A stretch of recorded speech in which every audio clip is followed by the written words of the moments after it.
Hello, this is David Gamet from Dakota Angler and Outfitter, and today we're tying a hothead soft-backed Baetis. And this pattern I used, it's very similar to like a WD-40. It's got a real realistic body, cochleon tails, cochleon fibers for the back, and a tungsten hot metal bead, pink, plummet bead from Hairline. And this one is very similar but has a glass bead, so I just call it the soft or a hothead softback Baetis. And the softback pertaining to the soft part of the hackle here.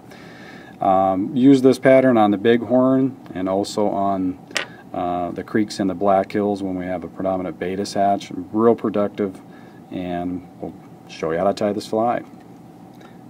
And we'll first start out with a unique hook from Umpqua.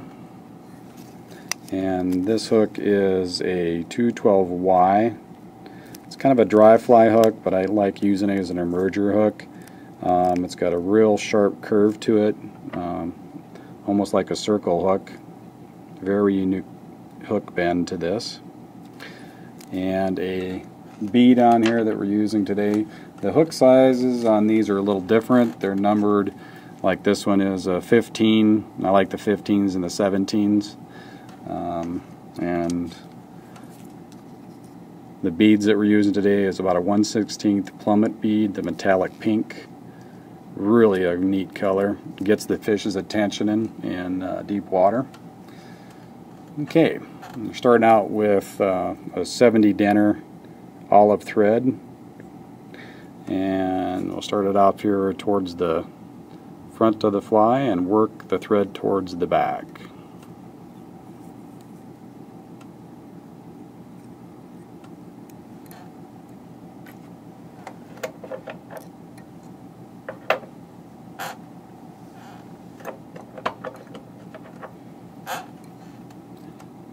Nip off the excess.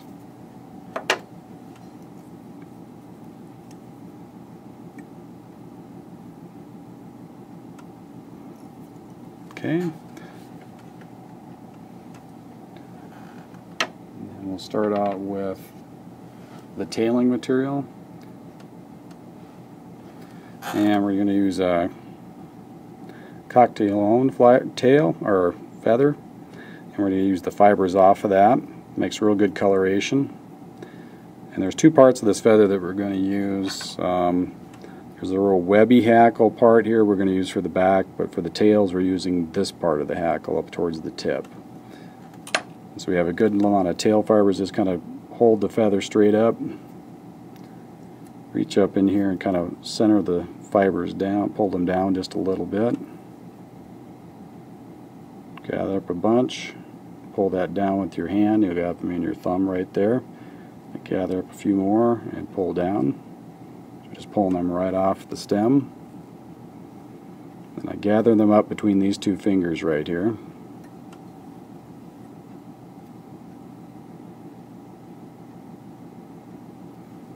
Capture that towards the back.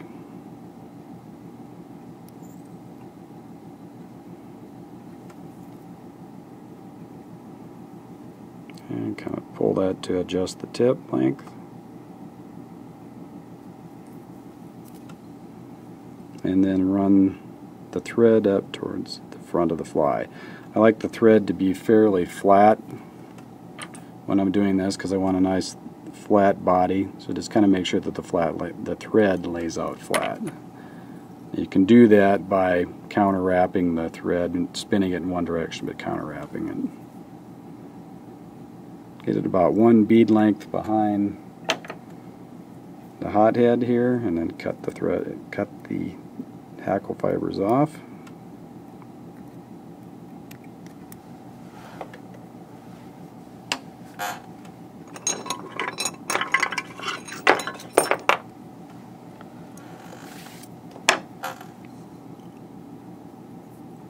Now for the segmented part of the body we're going to use moose mane, and it comes in various colors on the mane itself. This one is particularly from Nature Spirit, and there's a lot of different color shades in here. There's almost white to gray to dark gray. I kind of like the light gray ones. So we pull off one fiber off of that, just one hair. And I like taking my thumbnail and pressing that and flattening that hair stem out. So we have that.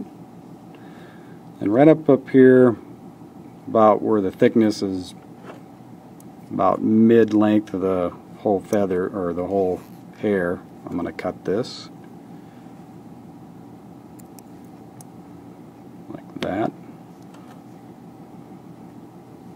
Tie that in towards the front, and I'm going to, so I have a good taper to the body, run this all the way back towards the back of the hook.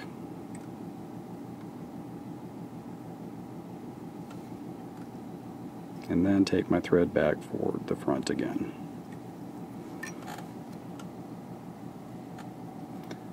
Okay, now we're going to wrap this butt ends to butt end down the hook. I'll kind of turn this rotary vise here so you can kind of see that.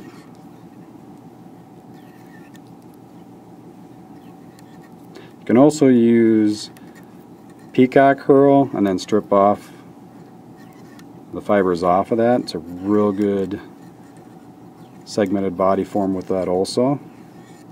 I like the moose because it has more realistic segmentation to the insect itself. Once you get up here towards the front of the hook, just pull that hair straight out towards you, pull the thread right in between it. And wind the thread slightly back.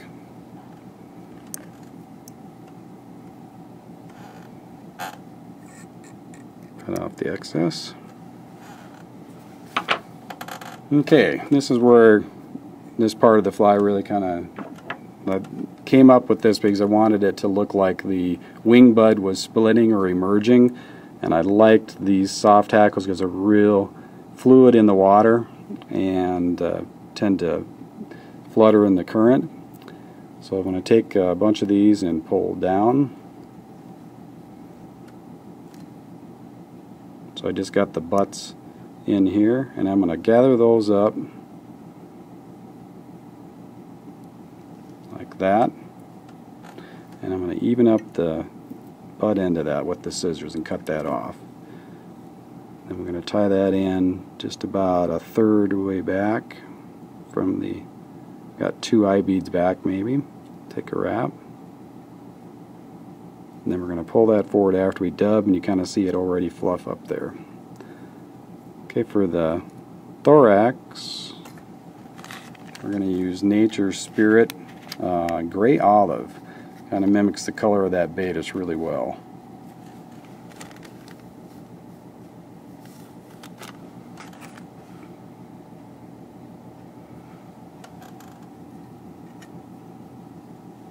Real thin bead on that. I'll zoom back a little bit so you can see that.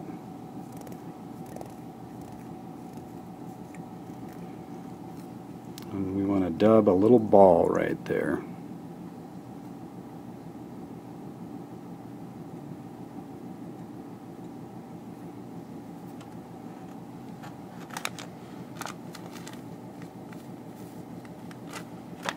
Another little wispy amount.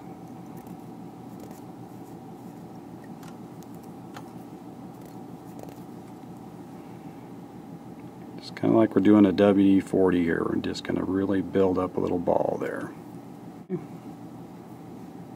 Then we're going to pull that right over the back. Make sure the thread is right behind the bead.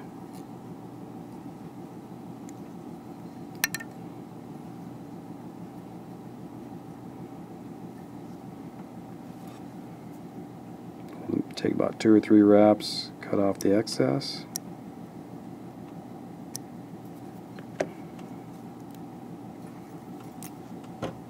We'll use a whip finisher today.